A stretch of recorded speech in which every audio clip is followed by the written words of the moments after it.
എന്താണ് NDA national defence academy? പല ഉദ്യോഗാർത്ഥികൾക്കും വ്യക്തമായിട്ടുള്ള ധാരണ അല്ലെങ്കിൽ ഇതിൻ്റെ അവയർനെസ് ഇല്ലാതെയാണ് പലരും NDA എക്സാം എന്നുള്ള ഒരുപാട് ഉദ്യോഗാർത്ഥികൾ കേട്ടൊരു കാര്യമാണ്. പക്ഷേ അതിനെക്കുറിച്ച് വ്യക്തമായിട്ടുള്ള ഒരു അറിവില്ലാതെയാണ് പലരും ഇതിൻ്റെ എക്സാമിനേഷന് പോകുന്നത്. NDA എന്താണെന്ന് വെച്ചാൽ നാഷണൽ ഡിഫൻസ് അക്കാഡമി. ഇത് സ്ഥിതി ചെയ്യുന്നത് മഹാരാഷ്ട്ര പൂനെയിൽ ഖടക്വാസല എന്നുള്ള സ്ഥലത്താണ് ഇതിൻ്റെ സെൻറ്റർ സ്ഥിതി ചെയ്യുന്നത്. ഇവിടെ ഇന്ത്യൻ ആർമി, എയർഫോഴ്സ്, നേവി ഈ 3 കാറ്റഗറിയിലേക്കുള്ള ഓഫീസർ തസ്തികയിലേക്ക്, അതായത് ആരാണോ ഇന്ത്യൻ ആർമി അല്ലെങ്കിൽ എയർഫോഴ്സ്, നേവിയിലേക്ക് ഓഫീസർ തസ്തികയിലേക്ക് പോകാൻ ആഗ്രഹിക്കുന്നത് അവർക്ക് ട്രെയിനിങ് കൊടുക്കുന്ന ഒരു സ്ഥലമാണ് നാഷണൽ ഡിഫൻസ് അക്കാഡമി. അതാണ് ആദ്യം തന്നെ +2 സെക്കൻഡ് ഇയർ, അതായത് +2 യോഗ്യതയാണ് ഇതിന് പറഞ്ഞിട്ടുള്ളത്. +2 യോഗ്യതയുള്ള ഉദ്യോഗാർത്ഥികൾ ഇതിൻ്റെ നാഷണൽ ഡിഫൻസ് അക്കാഡമിയിലേക്ക് റിട്ടേൺ എക്സാമിനേഷനാണ് ആദ്യം നടക്കാൻ പോകുന്നത്. ഈ ഒരു എക്സാം എഴുതി ക്ലിയർ ചെയ്യുന്ന ഉദ്യോഗാർത്ഥികൾക്ക് NDA പൂനെയിൽ വെച്ചിട്ട് ഇതിൻ്റെ 3 വർഷത്തെ ട്രെയിനിങ് ആയിരിക്കും ലഭിക്കുന്നത്. അതിനുശേഷം ടോട്ടൽ ഓഫീസർ റാങ്കിലേക്ക് പോകുന്ന ഉദ്യോഗാർത്ഥികൾ 4 വർഷത്തെ ട്രെയിനിങ് ആണ് ലഭിക്കുന്നത്. അതിൽ ആദ്യം 3 വർഷം എന്നുള്ളത് NDAയിൽ വെച്ചിട്ടായിരിക്കും. അതിനുശേഷമാണ് അവരുടെ റെസ്പെക്റ്റീവ്, അതായത് army, air force, navy 1 year course അതിൻ്റെ റെസ്പെക്റ്റീവ് സെൻട്രൽ വെച്ചിട്ടായിരിക്കും നടക്കാൻ പോകുന്നത്. ഇന്ത്യൻ ആർമിയിലേക്കാണ് പോകുന്നതെങ്കിൽ അവരുടെ ആദ്യം IMA ദറാദൂണിൽ വെച്ചിട്ടായിരിക്കും ഇവരുടെ ട്രെയിനിങ് നടക്കുന്നത്. അതുപോലെ തന്നെ നേവിയിലേക്കാണെങ്കിൽ കേരളത്തിലെ ഏഴിമലയിൽ വെച്ചിട്ടായിരിക്കും ഇവരുടെ റെസ്പെക്റ്റീവ് ട്രെയിനിങ് നടക്കുന്നത്. അതുപോലെ തന്നെ ഇന്ത്യൻ എയർഫോഴ്സിലേക്കാണെങ്കിൽ ഹൈദരാബാദാണ് ഇതിൻ്റെ സെൻറ്റർ സ്ഥിതി ചെയ്യുന്നത്. അവിടെ തന്നെ ഫ്ലൈയിങ് ബ്രാഞ്ചിലേക്കുള്ള ഫ്ലൈയിങ് ഓഫീസറായിട്ടുള്ളതിൻ്റെ ട്രെയിനിങ് കൂടെ ഇവിടെ തന്നെയാണ് നടക്കുന്നത്. നാഷണൽ ഡിഫൻസ് അക്കാഡമിയിലേക്ക് റിട്ടേൺ എക്സാം ക്ലിയർ ചെയ്യുന്ന ഉദ്യോഗാർത്ഥികൾക്ക് ഈ ഒരു 4 വർഷത്തെ കോഴ്സാണ് ലഭിക്കുന്നത്. ഈ 4 വർഷത്തിന് ശേഷമാണ് അവർ ഓഫീസർ റാങ്കിലേക്ക്, അതായത് ഇന്ത്യൻ ആർമിയിലാണെങ്കിൽ ലെഫ്റ്റനൻറ്റ്, എയർഫോഴ്സിലേക്കാണെങ്കിൽ ഫ്ലൈയിങ് ഓഫീസർ, ഇന്ത്യൻ നേവിയിലേക്കാണെങ്കിൽ സബ് ലെഫ്റ്റനൻ്റായിട്ടാണ് ഇവർക്ക് നിയമനം ലഭിക്കുന്നത്. അത് നമുക്ക് NDA എക്സാം, നാഷണൽ ഡിഫൻസ് അക്കാഡമിയിലേക്കുള്ള എക്സാം ആരാണ് കണ്ടക്ട് ചെയ്യുന്നത്? ഇത് UPSC ആണ്, യൂണിയൻ പബ്ലിക് സർവീസ് കമ്മീഷനാണ് ഇതിൻ്റെ എക്സാം കണ്ടക്ട് ചെയ്യുന്നത്. ഇത് വർഷത്തിൽ 2 തവണയായിട്ടാണ് ഇതിൻ്റെ എക്സാം നടക്കാൻ പോകുന്നത്.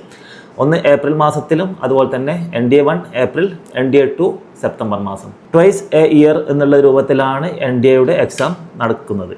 ഇത് എക്സാം മോഡ് എങ്ങനെയാണെന്ന് വെച്ചാൽ ഓഫ്ലൈൻ റിട്ടേൺ എക്സാമിനേഷൻ ആയിരിക്കും. അതിനുശേഷം SSB ഇൻ്റർവ്യൂ, ദെൻ മെഡിക്കൽ. ഈ 3 സ്റ്റേജുകളായിട്ടാണ് ഇതിൻ്റെ റിട്ടേൺ, SSB അതുപോലെ തന്നെ മെഡിക്കൽ 3 സ്റ്റേജുകളായിട്ടാണ് ഇതിൻ്റെ സെലക്ഷൻ പ്രോസസ്സ് നടക്കുന്നത്. അടുത്തത് ഇതിൻ്റെ എലിജിബിലിറ്റി എന്താണെന്ന് നോക്കാം. വയസ്സ് 16 മുതൽ 19 വയസ്സ് വരെയുള്ള ആൺകുട്ടികൾക്കും പെൺകുട്ടികൾക്കും ഒരുപോലെ അപ്ലിക്കേഷൻ കൊടുക്കാൻ സാധിക്കുന്നതാണ്. ആദ്യം ബോയ്സിന് മാത്രമായിരുന്നു. 2021 തൊട്ടാണ് പെൺകുട്ടികൾക്കും NDAയിലേക്ക് അവസരം നമ്മുടെ കേന്ദ്ര സർക്കാർ കൊടുത്തിട്ടുള്ളത്. +2 ഏത് സബ്ജക്റ്റ് ആയാലും, അതായത് +2 നിങ്ങൾ ഹ്യൂമാനിറ്റീസ് ആയിക്കോട്ടെ, കൊമേഴ്സ് ആയിക്കോട്ടെ, അല്ലെങ്കിൽ സയൻസ് ആയിക്കോട്ടെ, സയൻസ്, ഫിസിക്സ്, കെമിസ്ട്രി, മാത്തമാറ്റിക്സ് പഠിച്ച ഉദ്യോഗാർത്ഥികൾക്ക് മാത്രമാണ് ഇന്ത്യൻ എയർഫോഴ്സും അതുപോലെ തന്നെ ഇന്ത്യൻ നേവിയിലേക്കും അപ്ലിക്കേഷൻ കൊടുക്കാൻ സാധിക്കുന്നത്. ഇന്ത്യൻ ആർമിയിലേക്കാണെങ്കിൽ ഏത് സബ്ജക്റ്റുള്ള കുട്ടികൾക്കും അപ്ലിക്കേഷൻ കൊടുക്കാൻ സാധിക്കുന്നത്. ആദ്യം ഓൺലൈൻ അപ്ലിക്കേഷനാണ് കൊടുക്കേണ്ടത്. അതിനുശേഷമായിരിക്കും നിങ്ങളുടെ റിട്ടേൺ എക്സാമിനേഷനും SSB ഇൻ്റർവ്യൂവും അതുപോലെ തന്നെ മെഡിക്കലും നടക്കുന്നത്. അടുത്ത ഇതിൻ്റെ എക്സാം പാറ്റേൺ എങ്ങനെയാണെന്ന് നോക്കാം. 900 മാർക്കിൻ്റെ എക്സാമാണ് നടക്കാൻ പോകുന്നത്. അതിൽ 300 മാർക്കിൻ്റെ മാത്തമാറ്റിക്സ്, അതുപോലെ തന്നെ 600 മാർക്കിൻ്റെ GAT എന്ന് പറയും, ജനറൽ എബിലിറ്റി ടെസ്റ്റ്. മാത്തമാറ്റിക്സിനകത്ത് 300 മാർക്കിൻ്റെ എക്സാമാണ് നടക്കാൻ പോകുന്നത്. ഇതിൽ algebra, trigonometry, geometry, probability, statistics, അതുപോലെ തന്നെ കാൽക്കുലസ്, ഇത്രയും സബ്ജക്റ്റാണ് മാത്തമാറ്റിക്സിൽ വരുന്നത്. ഇതിന് ഓവറോൾ 300 മാർക്കിൻ്റെ എക്സാമിനേഷൻ ആയിരിക്കും നടക്കുന്നത്. അടുത്താണ് ജനറൽ എബിലിറ്റി ടെസ്റ്റ്. ഇതിനകത്ത് 600 മാർക്കിൻ്റെ എക്സാമാണ് നടക്കുന്നത്. ഇതിൽ 200 മാർക്കിൻ്റെ ഇംഗ്ലീഷ് സബ്ജക്റ്റും, ഈ ഇംഗ്ലീഷ് സബ്ജക്റ്റിനകത്ത് ഗ്രാമർ, വൊക്കാബുലറി, അതുപോലെ തന്നെ കോംപ്രിഹെൻഷൻ, ഈ ഒരു 3 സബ്ജക്റ്റിലായിട്ടാണ് നമ്മുടെ ഇംഗ്ലീഷ് 200 മാർക്കിൻ്റെ എക്സാം നടക്കുന്നത്. അടുത്ത ജനറൽ നോളജ് 400 മാർക്കിൻ്റെ എക്സാമാണ് നടക്കുന്നത്. ടോട്ടൽ GAT 400 + 200, 600 മാർക്കിൻ്റെ GAT ആണ് വരുന്നത്. അതിൽ 200 മാർക്കിൻ്റെത് ഇംഗ്ലീഷ് വന്നു. അടുത്തതാണ് 400 മാർക്കിൻ്റെ ജനറൽ നോളജ്.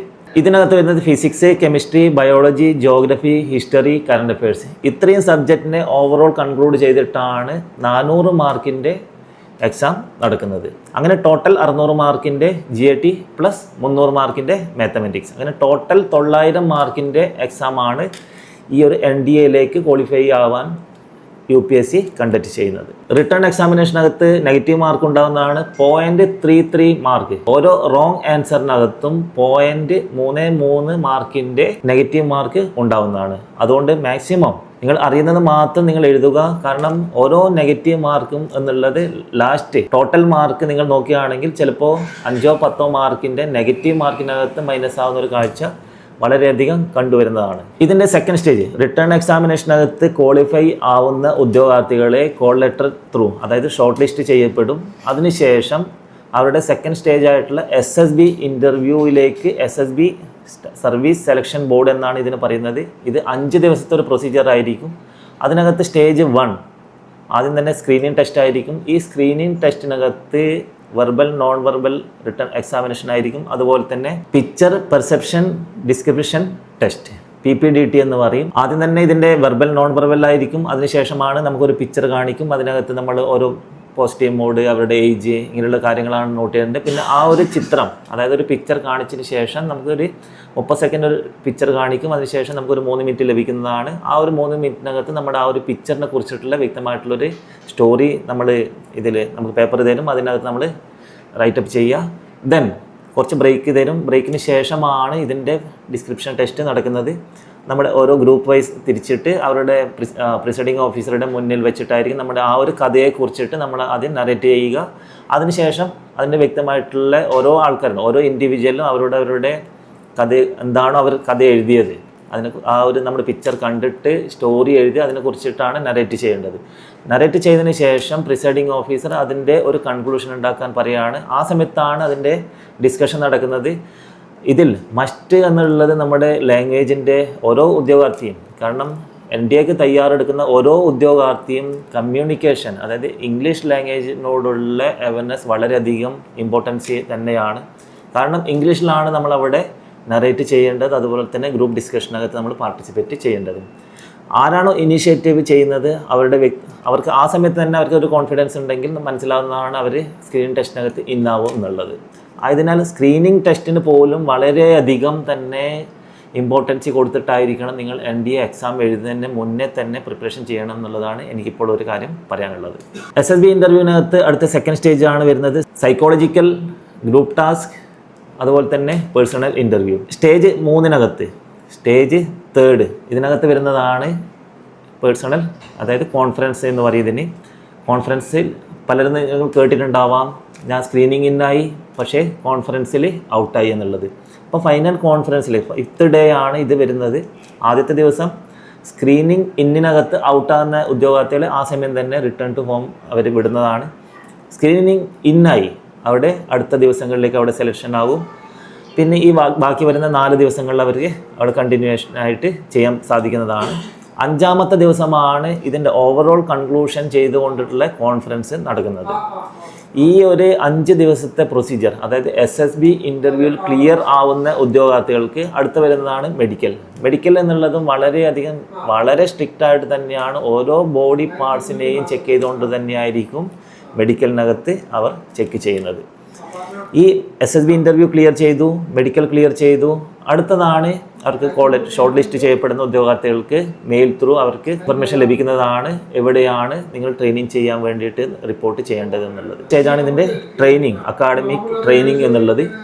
ഇത് 3 വർഷത്തെ ട്രെയിനിങ് ആണ് NDAയിൽ വെച്ചിട്ട് നടക്കാൻ പോകുന്നത്. ഈ 3 വർഷം ട്രെയിനിങ് കഴിഞ്ഞതിന് ശേഷം പർട്ടിക്കുലർ അവരുടെ റെസ്പെക്റ്റ് ട്രെയിനിങ് സെൻറ്ററിലേക്ക് 1 ഇയർ അക്കാഡമിക് ട്രെയിനിങ് ചെയ്യാൻ വേണ്ടിയിട്ട് ഈ 3 വർഷത്തിന് ശേഷം അവരുടെ ഇപ്പം ആർമിയിലേക്കാണെങ്കിൽ IMA ദറാദൂണിലേക്കോ, നേവിയിലേക്കാണെങ്കിൽ ഏഴിമല, അതുപോലെ തന്നെ എയർഫോഴ്സിലേക്കാണെങ്കിൽ ഹൈദരാബാദ്, ഈ 3 സ്ഥലങ്ങളിലേക്കും 1 ഇയർ കോഴ്സിന് വേണ്ടിയിട്ട് അവരുടെ അയക്കുന്നതാണ്.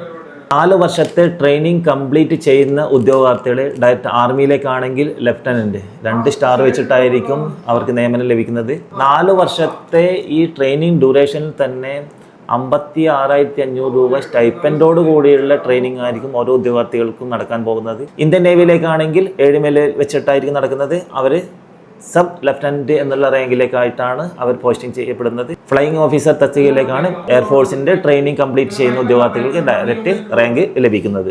അതിനുശേഷം അവർ ഓരോ റെസ്പെക്റ്റീവ് യൂണിറ്റിലേക്ക് പോസ്റ്റിംഗ് ചെയ്യപ്പെടും. അതിനുശേഷമാണ് അവരുടെ ഈ 4 വർഷത്തെ ട്രെയിനിങ് ശേഷമാണ് അവർ ആക്ച്വലി അവരുടെ യൂണിഫോം സേനയിലേക്കുള്ള ലൈഫ്, അതായത് അവരുടെ സർവീസ് സ്റ്റാർട്ട് ചെയ്യുന്നത് തന്നെ. ഈ ഒരു 3 വർഷത്തെ ട്രെയിനിങ് കഴിഞ്ഞ് വരുമ്പോൾ ഓട്ടോമാറ്റിക് അവർക്ക് ഗ്രാജുവേഷൻ യോഗ്യത ആണ് ഇവർക്ക് ലഭിക്കുന്നത്. ഈ ഒരു ഗ്രാജുവേഷന് ശേഷമാണ് 1 ഇയർ കോഴ്സ് എന്നുള്ളത് ട്രെയിനിങ് അക്കാഡമിക് ട്രെയിനിങ് ഇവർ ചെയ്യാൻ പോകുന്നത്. അങ്ങനെ ഈ 4 വർഷത്തെ ട്രെയിനിങ് ശേഷമാണ് ഇവർ ഓരോ യൂണിറ്റിലേക്കും അവരുടെ പർട്ടിക്കുലർ ഇന്ത്യൻ ആർമിയിലേക്കാണ് പല യൂണിറ്റിലേക്കും അവർക്ക് അത് ഈ പോസ്റ്റിംഗ് ലഭിക്കുമ്പോൾ തന്നെ അവർക്ക് ഒരു ഓപ്ഷൻ കൊടുക്കുന്നതാണ്. നിങ്ങൾക്ക് ഏതെങ്കിലും പർട്ടിക്കുലർ കാറ്റഗറിയിലേക്ക് ഇന്ത്യൻ ആർമിയിലാണ് ആർട്ടിലറി, AC, സിഗ്നൽ, EME അങ്ങനെ പല കാറ്റഗറിയിലേക്കുള്ള നിങ്ങൾക്ക് ഒരു ഓപ്ഷൻ കൊടുക്കാൻ സാധിക്കുന്നതാണ്. അതിനുശേഷമാണ് അവർ പോസ്റ്റിംഗ് പോകുന്നത്. ഇത്രയും കാര്യങ്ങളാണ്. അതായത് ആദ്യം തന്നെ റിട്ടേൺ എക്സാമിനേഷൻ, NDA, രണ്ടാമത് SSB ഇൻ്റർവ്യൂ, മൂന്നാമത് മെഡിക്കൽ. ഈ ഒരു 3 കാര്യങ്ങളാണ് NDAക്ക് പ്രിപ്പറേഷൻ ചെയ്യുന്ന ഓരോ ഉദ്യോഗസ്ഥനും. കാരണം ഇന്ന് നമ്മൾ കേരളത്തിൽ കണ്ടുവരുന്ന ഒരു കാഴ്ച എന്നുള്ളത് പല ഉദ്യോഗസ്ഥകളും NDA എക്സാം എഴുതണം എന്നുള്ളതല്ലാതെ അതിനെക്കുറിച്ചിട്ട് വ്യക്തമായിട്ട് ഒരു ധാരണയില്ല. 0% അവയർനെസ്സുമായിട്ടാണ് ഓരോ കുട്ടിയും. ഒരു 50% അല്ല, അറ്റ്ലീസ്റ്റ് ഒരു 50 to 75% ഉദ്യോഗാർത്ഥികളും ചുമ്മാ എഴുതാൻ പോകുന്ന ഒരു കാഴ്ചയാണ് ഇന്ന് കേരളത്തിൽ കണ്ടുവരുന്നത്. ഇത് മിനിമം 1 ഇയർ പ്രിപ്പറേഷൻ, അതായത് നിങ്ങൾ +1, +2 ഈ ഒരു 2 വർഷത്തിനകത്ത് തന്നെ നിങ്ങൾ ഇതിൻ്റെ പ്രിപ്പറേഷൻ ചാലു ചെയ്യേണ്ടതാണ്.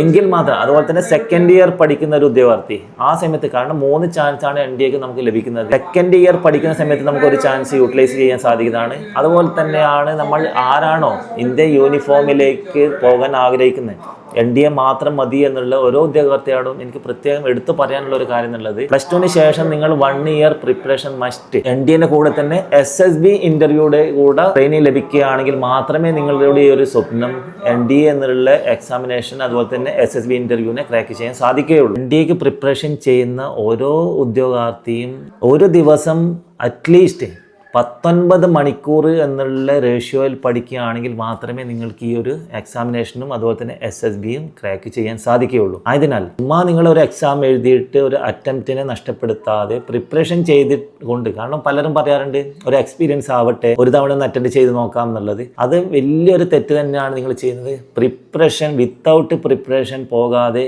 NDA എക്സാം നിങ്ങൾ എഴുതാൻ പോകുന്നത് വളരെ മോശപ്പെട്ട ഒരു കാര്യം തന്നെയാണ്. ആയതിനാൽ ഈ ഒരു വീഡിയോ, അതായത് NDA ഓഫീസർ ആവാൻ, ആർമി, എയർഫോഴ്സ്, നേവിയിലേക്ക് ഓഫീസർ ആവാൻ താല്പര്യപ്പെടുന്ന ഓരോ കേരളത്തിലെ ഉദ്യോഗാർത്ഥികളിലേക്കും മാക്സിമം ഷെയർ ചെയ്യുക. ഇപ്പം എക്സാമിനേഷൻ എഴുതിയിട്ട് റിസൾട്ടിന് വെയിറ്റ് ചെയ്യുന്ന ഓരോ ഉദ്യോഗാർത്ഥിക്കും ബെസ്റ്റ് ഓഫ് ലക്ക്.